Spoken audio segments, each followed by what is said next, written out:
Welcome to the Voice of Bold Business Radio, the show about ways to stay competitive in a changing market, break through business plateaus, and respond to the changing expectations of today's customers. Your host, Jess Dewell, is a rapid growth entrepreneur, consultant, and business advocate with a 20-year track record of business excellence. She candidly discusses how to achieve your growth strategy and realize your company's unfulfilled potential. Now, here's Jess. You're in the right place for conversations about current needs that we as business leaders face regarding technology, customer expectations, and quickly changing markets.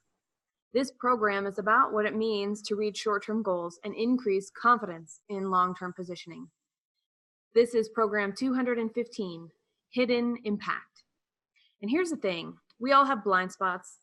Some of us may even call those blind spots, or in addition to our blind spots, we might have vices. When we are on the lookout for what we are caught in the vice of, what our blind spots are, and when we make the choice to face them, we discover not only more about ourselves, we discover more about how to better align our actions to our values, not only for ourselves, but for the people that are immediately surrounding us, and then outwardly in our larger community.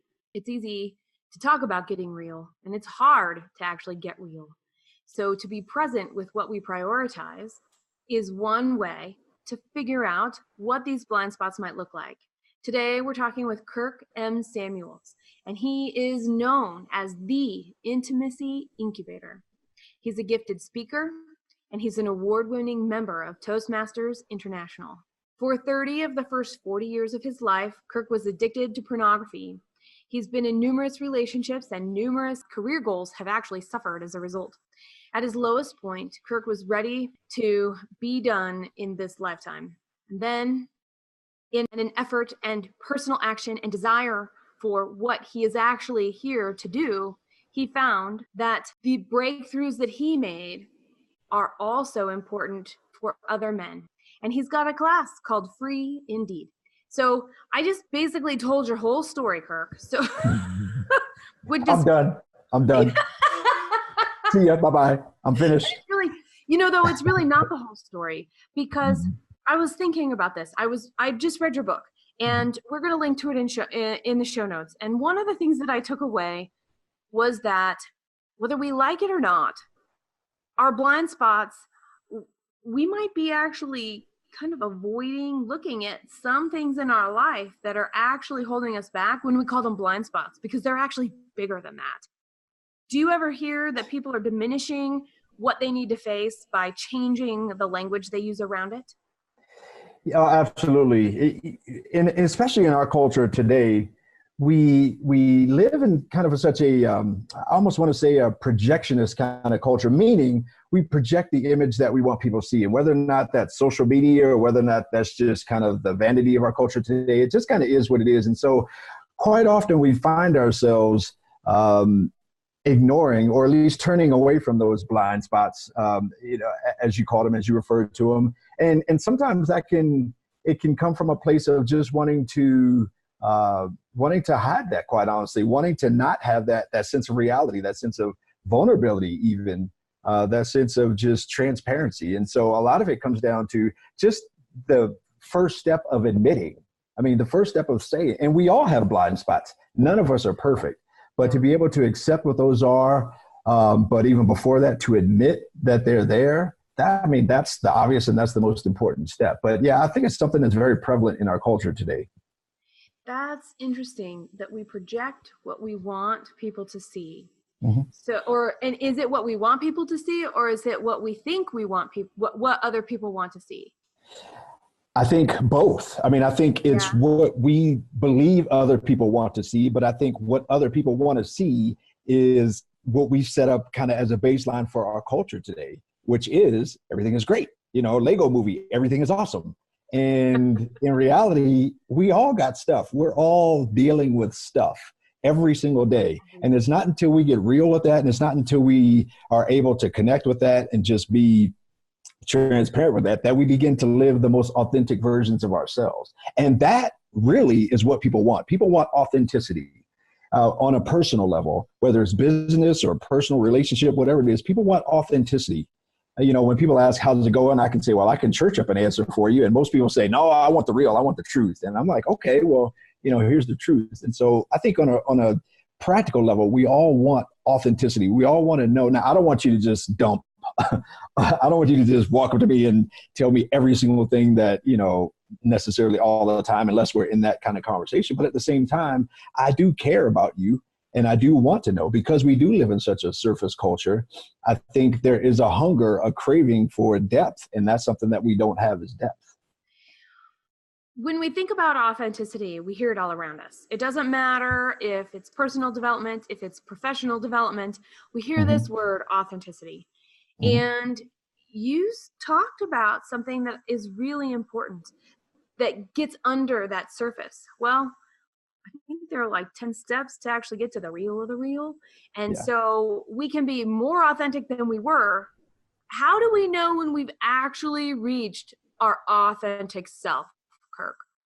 When you can look in the mirror and when you can have conversations, real conversations in the mirror, and those are the same conversations you have with the people around you, the people in your circle. I think that's when at least you get to the point where you're secure. I'm more secure in that I'm not worried about what people think so much. And quite honestly, the more authentic I am, the more real I am, the more in touch with that I am, the more I attract people that are my tribe.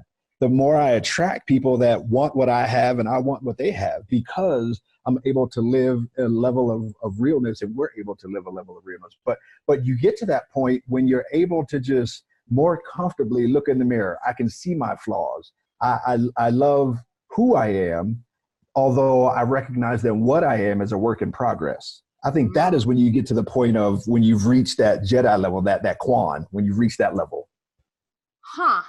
Okay. I want to stay here a little bit more, and I have so much going on between my ears right now, Kirk, that if we had a live audience during this show, they would be chirping up, piping in, and saying, okay, all right. So when you talked about finding my real tribe, what if I were to reflect back to you, as well as add on to that? If I, and by I mean whoever happens to be listening, if I am in a group of people that I don't think understands me, if I keep going for a job within my organization and I keep getting passed over, if I am not seeing the results in what I need to see in my role to measure the success that I have set, then I have not reached my real level of authenticity yet. Mm-hmm.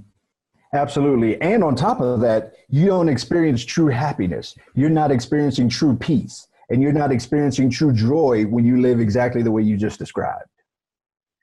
So are there cues like, okay, now I'm thinking about a lot of people I know. I'm evaluating myself in the face of my tribe. And why don't you name them? Put the names out. Let's call them out. Yeah, exactly. No, let's not. Yeah. And, so manipulation comes to mind. Closedness, secretive. I'm going to use the word delusional, because I'm like, how do you live in the world you live in and not know this or not understand that or not see the people that we see that we're like, how do you not see? When you're in and sometimes you can let those people go. And sometimes those people will leave. But sometimes they won't, and sometimes you can't. I'm thinking of in business now. Partnership of some kind where some decision was made and an agreement was come to, and now here we are all in this place, and something comes out or becomes apparent, and we can't even avoid it ourselves anymore. How do you start to address some of that when I may not be ready for what needs to be said, but they also may not be ready for what needs to be said? The reality is sometimes I say I may not be everyone's cup of tea, but if I am, it's sweet tea. And we have to recognize that you're not for everyone, and everyone's not for you. Now, Okay, let's get real. It's painful. It's painful when people leave your life. It's painful when somebody says, this is not working, or when somebody, when you get that sense of rejection or that sense of, someone walking away. That's painful on an emotional level. I mean, and that's healthy. We're wired like that as human beings. Yeah. But the reality is in life, again, whether it be personal or business, we have to get to the point. Where we become better, or at least more comfortable with the transitional nature of life. Every single relationship you have is going to end one day. Yep. Every single relationship, because if nothing else, one of you are going to die. Yep. So every single relationship we have is going to end, and therefore life can be transitional. But we have to get better at being able to transition with life. And some of that comes along with people coming in and out of your life, on whatever capacity. And if it is from a business perspective, guess what? Even if it's a customer, there are some customers or clients that you have that you don't want or you don't really need. They're more of a drag than they're a benefit to you. And most people that have been in business can kind of resonate with that in terms of, man, I wish this person would just go. I mean, they are not worth the drain on my life emotionally. But there's that again, that also happens on a personal level in terms of the people in our lives. Sometimes, and again, I'm not, I'm not so highly evolved that I don't get impacted. I'm an extrovert, so I'm a people person. And so when people leave my life, it hurts. I mean, it hurts a lot, and I'm thankful that we have great counselors in the world around us and therapists. But that's just kind of part of life, and that's very difficult. And sometimes we have to go through the grief and the loss associated with that, and we have to process that. We have to feel that. But in any case, we also have to believe that that's even going to make us a more authentic and a more in touch, a more present kind of person, because at least you've experienced that. So to be present and to just recognize, so I'm thinking about transition as potentially a skill, like a soft skill, a way we do life, the kind of journey that we're willing to go on.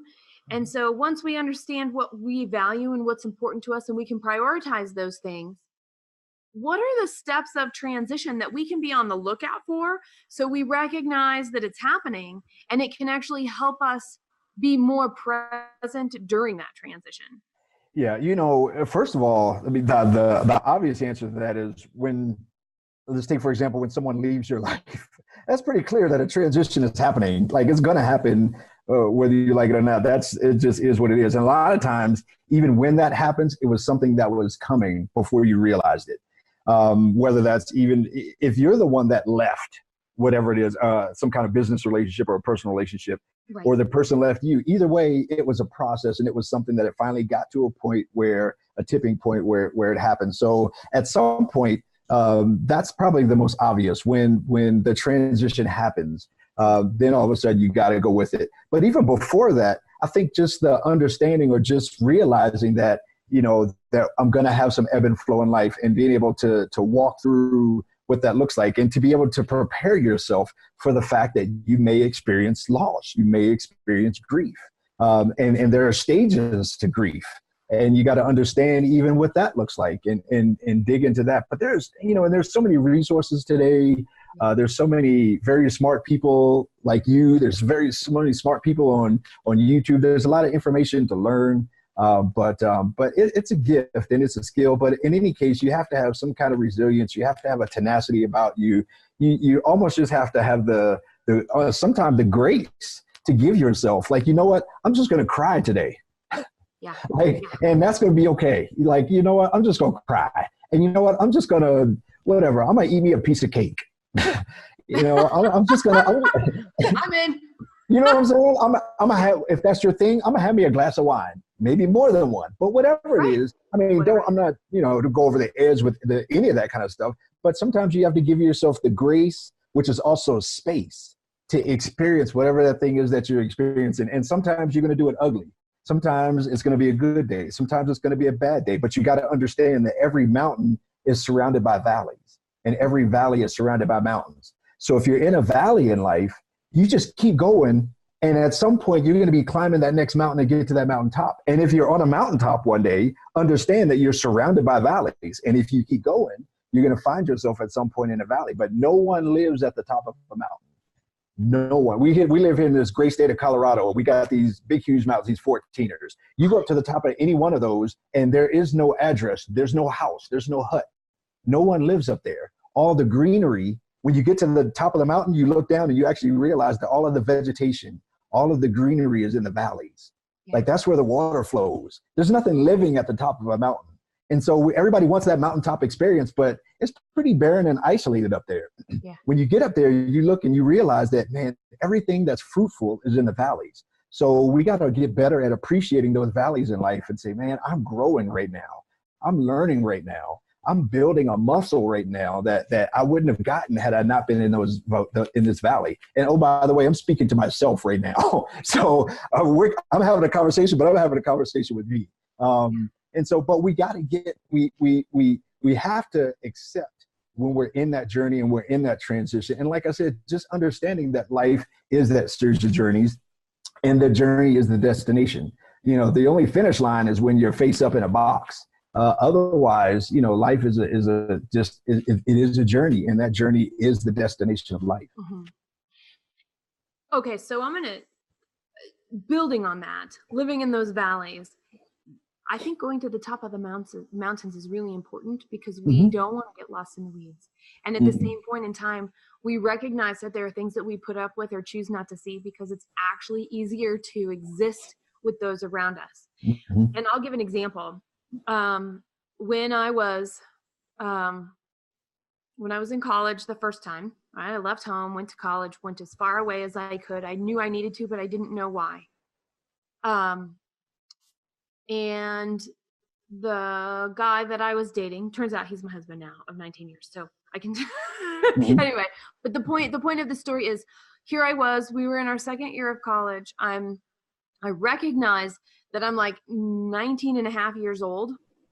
And I had a breakdown. I had a breakdown because there is my sister who's younger than I am was already a mother. My mom was a mother before she was 20. My grandma was a mother at or before she was 20. And here I was having this breakdown because something was pressing on me that I didn't even understand. And I didn't recognize this until very far after the fact. I had basically an emotional breakdown that I was not going to be a mother by the time I was 20. And so there had to be something wrong with me. And if I look back, I find that resistance was important because I was able to see, and I wasn't going to have a baby. I wasn't just going to go get pregnant and have a baby. And my husband was awesome. So here's what he said to me. He goes, babe, I'm pretty sure I can have kids with you. We're just not going to have kids right now. And that kind of pacified me a little. This was before we were married. And so I'm like, that was a really smart guy. Really smart guy to be able to say that. But what that allowed me to do is recognize that in this moment, I needed to climb and I needed to figure out what was going on. And when I got to the top of that mountain, what I saw was a pattern that I hadn't seen when I was down in the valley. So coming up, I saw, and then I had the opportunity to make a choice. Do I need to find somebody who I can love and have a family with right now? Or do I stay with this person that I love and recognize that provided the timing is right and everything else aligns and we're in agreement, there's a kid down the road. Turns out I made the latter choice. And that was, and so we were married for 12 years before I got pregnant. But the point being was I had to go to see a pattern and then to be able to come back down. And I did not know that that's what I was doing in the moment. I have experience after experience after experience like that I look back and I'm like, oh, look, using your metaphor, I'm at the top of the mountain and I really like that. And then I choose to come back down and get to see what's going on. And so, but not recognizing our blind spots is not always that easy. Almost always hindsight, but not always easy. Right. And what you just described, the cool part about getting to the mountaintop experiences, what you just described is that when you do get on those mountaintops, when you do climb those mountains and you get up there, you do gain perspective. And that's one thing you do have is perspective on where you are, perspective on earth, on the journey. I mean, again, when we get, here in Colorado, when we do get to one of these 14 years, you're able to look around and you're like, wow, this is pretty cool. This is pretty dope. I mean, look at that mountain. Look at that view. You have a perspective that you don't have in the valleys from the mountaintops. And that's the beautiful part about being in the mountain at that kind of experience. And yeah, from a blind spot perspective, again, by nature, blind spot means you don't have the view, you don't have the perspective. Mm-hmm. And so we have to be aware that perspective is very important. And we have to keep perspective on even things like those parts of our life where it's just that nagging thing that, whether it be a cancer or something like that, that's just kind of eating away at us in some kind of way. And yeah, I mean, a great term for that would just be those blind spots that we have in life. And a lot of times they exist on personal levels that they spill over into our professional levels, or vice versa. You'll have issues on your professional side that you bring home, and and so part of that journey, the transition from high to low, the transition from mountain to valley, it involves, on the high level, it involves perspective. And on the low level, in those valleys, it involves growth. And I think growth happens when you're in the place where you can't necessarily see everything. I can't see my way out of this. And when you get out of it, and when you get the perspective, then you can say, wow, look at how far I've come. Look at the journey that I've done. I mean, I can celebrate that. I am awesome. I mean, I am dope. I mean, look at what I just did.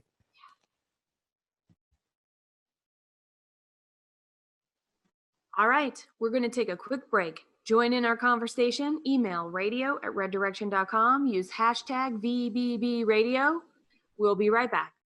You are listening to the voice of Bold Business Radio. In every program, we share stories, tips, and concepts that benefit short-term goals and increase confidence in long-term positioning. For additional perspectives on your growth strategy, Jess Dewell is your business advisor and consultant. Go to voiceofboldbusiness.com and click the Find Out More button to get started. Now, back to Jess. All right, this is program 215, Hidden Impact. And so the first part of our program, when we were talking with Kirk, we're setting up the stage of what are we listening for? What are we looking for? There's a lot of self-reflection that goes on. And sometimes it's easier to look outside first and then be able to look inside. Because as some would say, you must meet people where they are. And others would say, responsibility is 100% yours with how you show up. And so take it. And with that, Kirk and I, we've been talking so far about this concept of being able to get perspective, being able to grow, understanding that we're never standing still. I mean, even ourselves, if we sat and we held our breath, or we're strapped down somewhere for just a period of time to be still, ourselves would still be in movement. So there's still change. There's still opportunity. There's still the potential that's there. And we've been talking a lot about different things in regards to transition, addiction, blind spots. So let's get in the middle of this, because I'm going to start from the outside because it's easy for people to see this in others first. So when we're in conversation or communication or relationship, whatever the definition of relationship is for the situation, we talk a lot about business. When somebody when somebody around us is toxic, let's just use that. They're toxic. They're an alcoholic and everybody knows it, but no, this person has never said it out loud. They, they're having an affair and everybody knows it, but nobody's said it out loud. That impacts the situation that we find ourselves in and the way that we can actually work together and show up together. And so if we see it, now, especially if this is a superior, do we say it? Ooh, that can be a landmine. Wow. Right. And I mean, that's one of those, again, in my opinion, I think it comes down to what is your relationship with that person. Sometimes maybe it's not your responsibility to tell your boss what their problem is. Quite often, if people are in a position of authority, a position of leadership, if you will, or management position, whatever you want to call it, whatever their fatal flaw is, will come back at some point to bite them. I mean, it will be, there's that person in the company or that person at the office that somehow people just can't work for them. I was speaking to somebody the other night about an organization that they were working for, and And for some reason, they couldn't keep staff members around. Like people just kept leaving. And every time the person leaves, in the feedback they say, I just can't work with that person. Well, eventually, that will come back to actually, that problem will solve itself. Even if that person is at the top, even if that person's at the top of the organization or whatever it is. So I don't believe it's always necessarily the individual's responsibility to correct a person, in leadership. If you can't work underneath that person, find something else, find another job, find something, something else, a place where you can be more fulfilled. That being said, sometimes the bills got to get paid and you got to keep your mouth shut, bite your tongue and do your work and move on. But at the same time, there are situations, I believe, where it is appropriate to say something specifically in the home, meaning in the relationship, whether it's a romantic relationship, whether it's a parent-child relationship or something like that, or just even in your personal circle. But kind of outside of work, I think it's more cases than not, it's quite often appropriate to bring something up. You can't change somebody, you can't change people, and there may be toxic people that you need to move out of your life, and or allow them to transition out of your life. How about that? Ooh, that's but nice. Yes. but I mean, I think that's naturally part of it. And you do have to own your space. You do have to own your, you have to own your life, if you will, in terms of what you will allow in and out of your life, in terms of people and toxicity and kind of what you will or will not allow in your circle. And to take that one step further, let's say we always have a choice to walk away.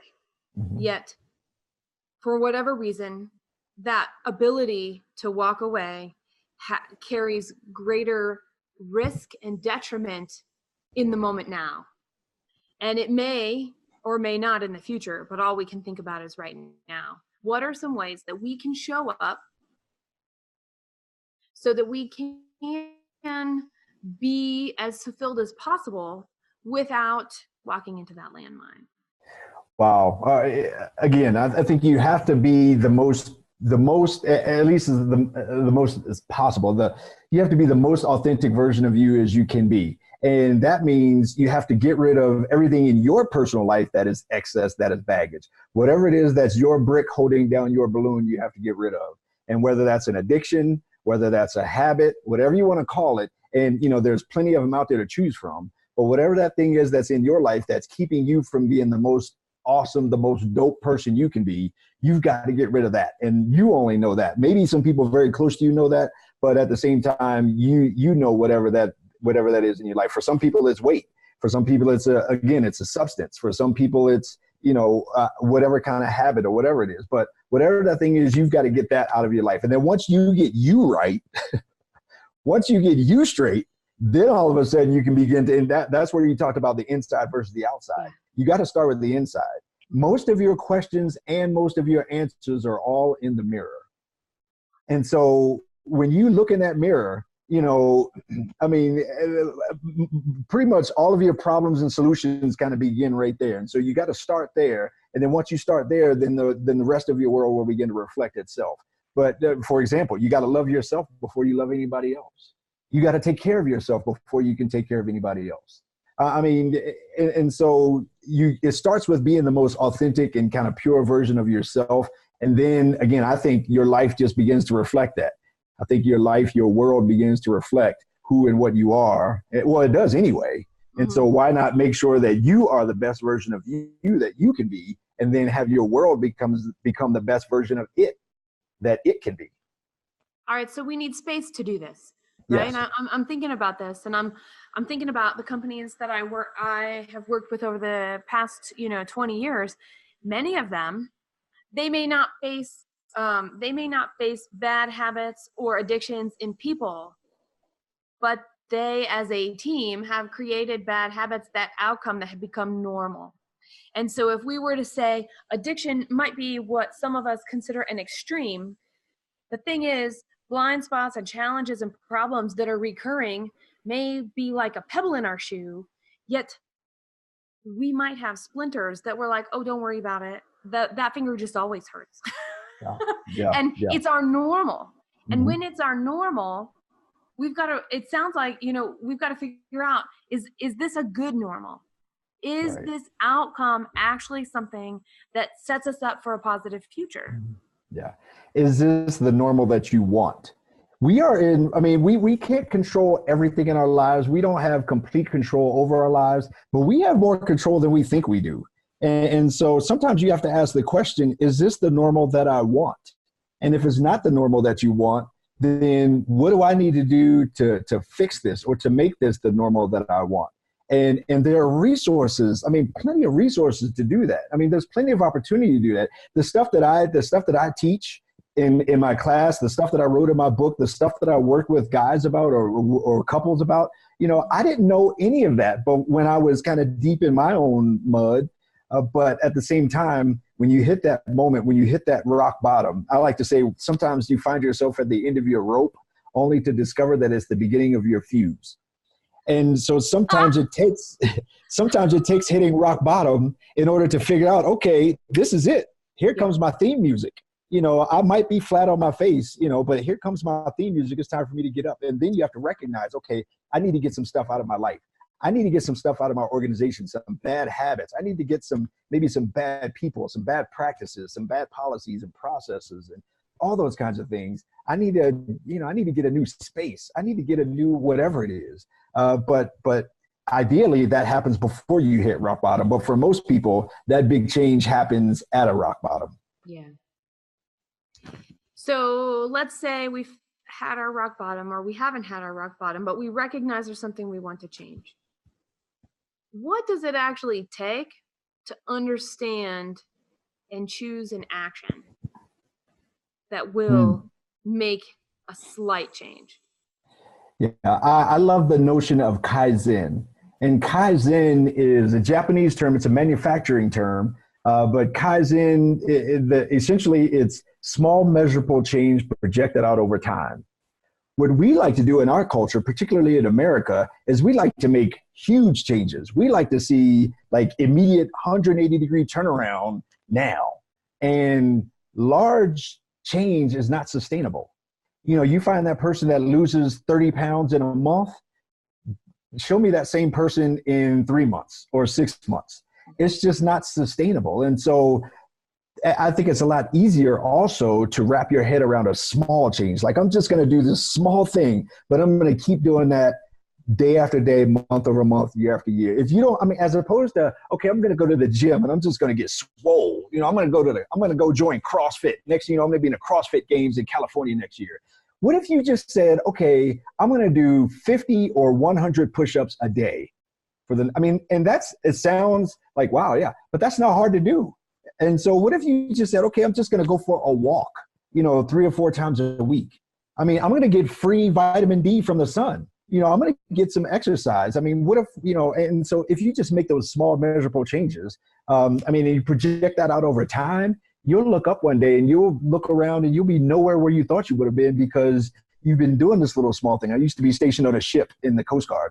And, it's a navigating kind of principle that, you have to keep correcting your course, because otherwise, if you don't, then in a bad way, I guess, but if you don't, then that little small change, that little 1 degree, 2 degree, 3 degrees off will have you, that's how Christopher Columbus never made it to North America. Those guys hit the Caribbean because they were just off by that much. And so as far as implementing change in our life, don't try the huge stuff. Don't try the big monumental, even in your organization. Don't try the big, okay, we're going to revamp everything right now because it's not sustainable. Let's just make one small little change and let's do that for a week or a month and see how that goes. So the organizations like that, they change offices, or I'm thinking in a personal life, they go buy a new car, or, they buy a new house, or they move, or they make New Year's resolutions and they're all in, but they didn't change anything else, all of these things, but they didn't change anything else in the rest of their life. Mm-hmm. And so the rest of the life weighs down, and not purposefully, but just because it was never talked to. The rest, hey, life, we're going to move. This is the space we need. Hey, life, this is really important to me. So not only when I commit to this, you're going to feel it over here like that. So not that it has to be addressed, not more problems have to be solved, but just an awareness. I'm hearing awareness come up over and over and over.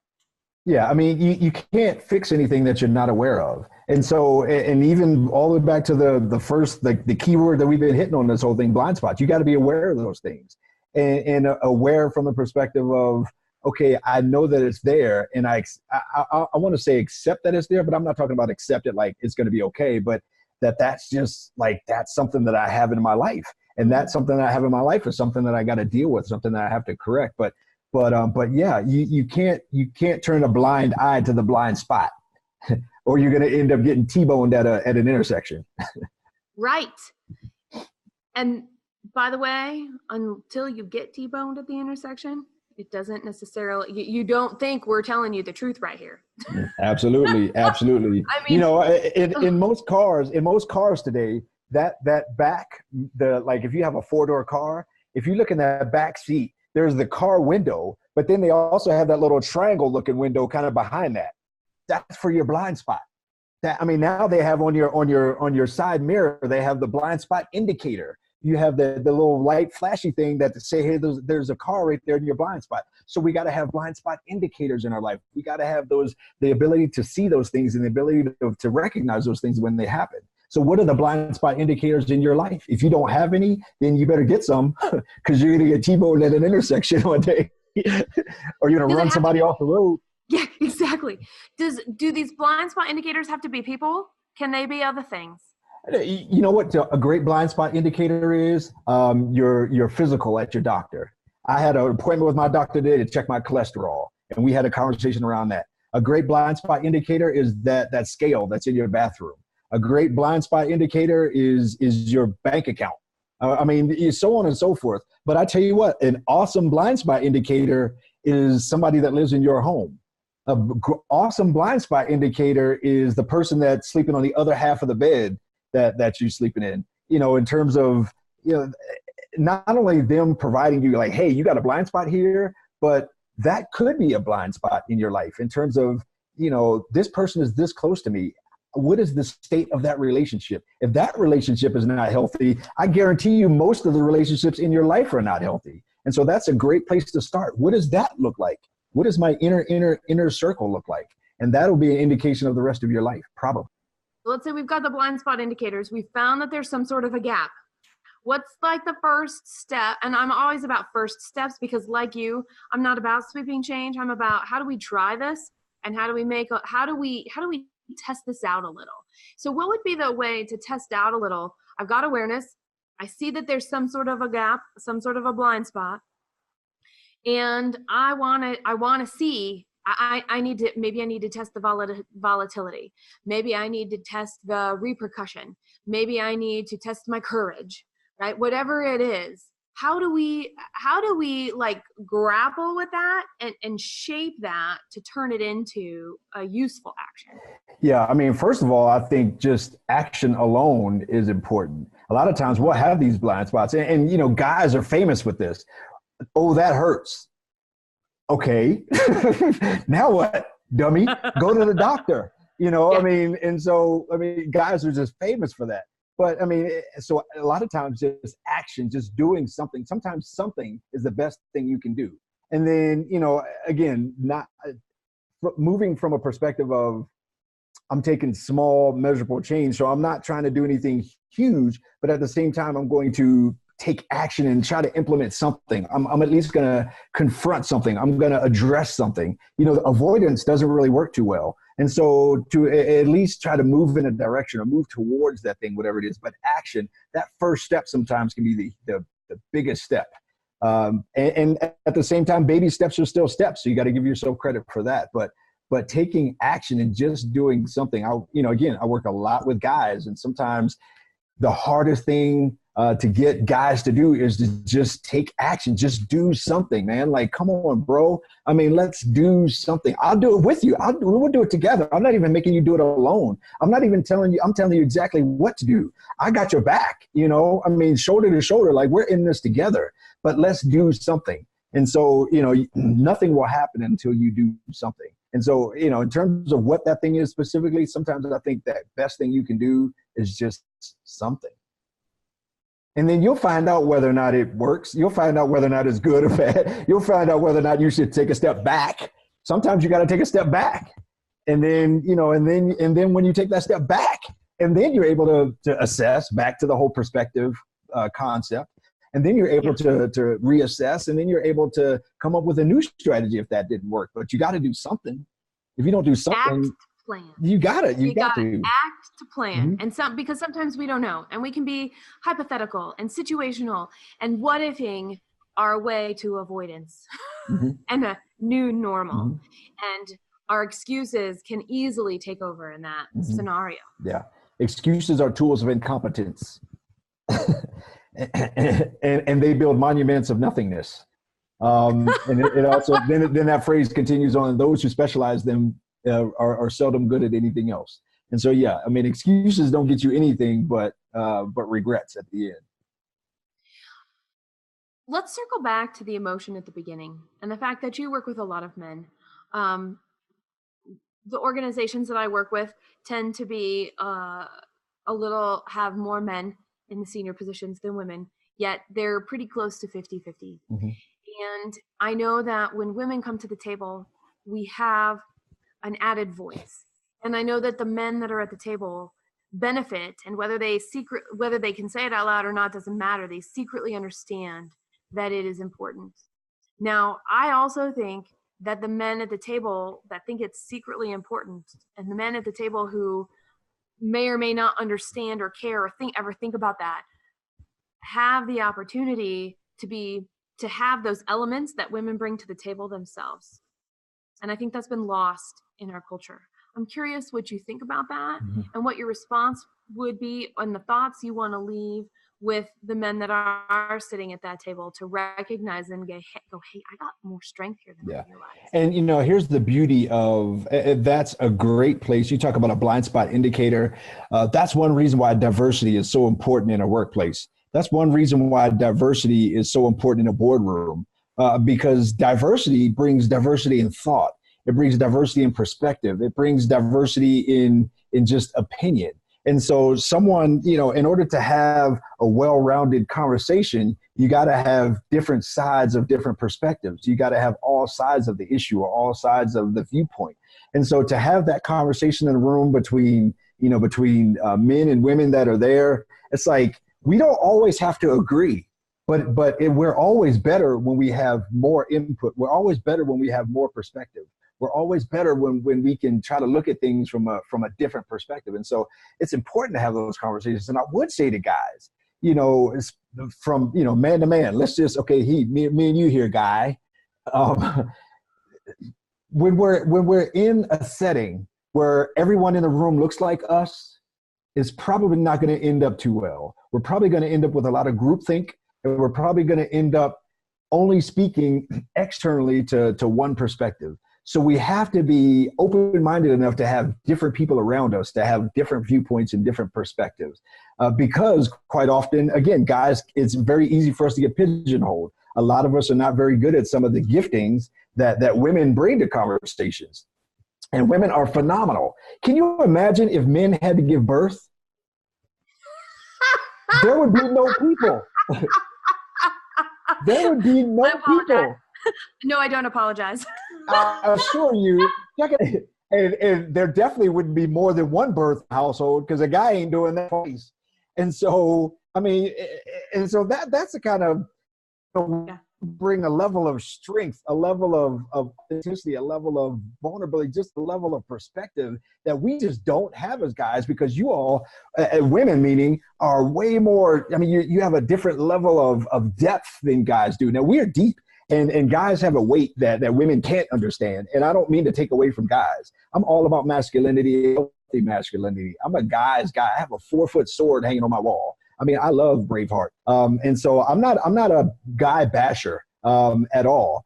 But at the same time, there is a difference, and we as guys have to recognize that women are not the problem, and that women are not in our way. All of us came through this world through a woman.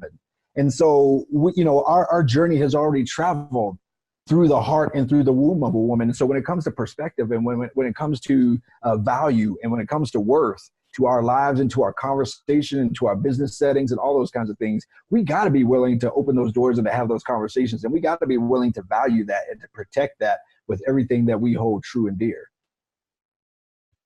Can you tell I'm passionate about those things? I can't tell at all. Not at all.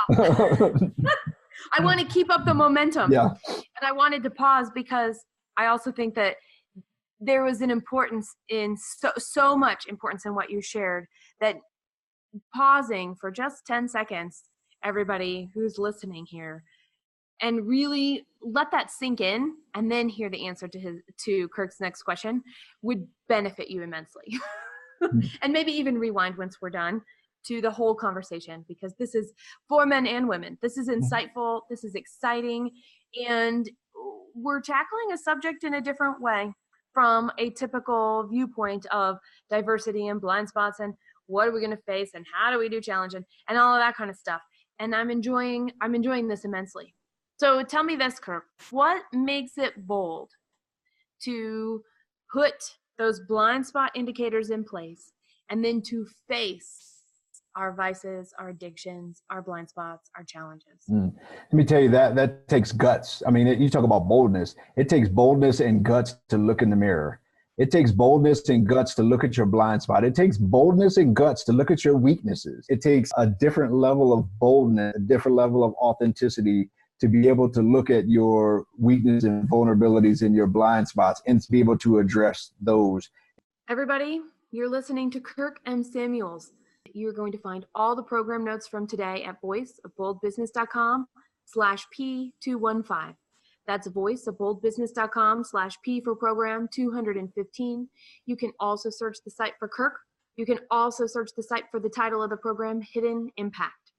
So this is practical, real advice that comes from stories and sharing and vulnerability right here on #BBB Radio. Use it to your benefit to take that next step. And here's the deal. We're all in this to figure out what it means to lead today, what it means to be effective today. And it's through our conversation that defines that. Thank you for being here. And I'm curious, can you face your blind spots that have a hidden impact? The Voice of Bold Business Radio gives you insights about how to achieve your company's growth strategy. Use #BBB Radio or email us at radio@reddirection.com to ask questions and share your experiences. Add your voice to the conversation. Together, we define what being an effective leader means today. Special thanks to the Scott Treatment for technical production. Thank you for joining us.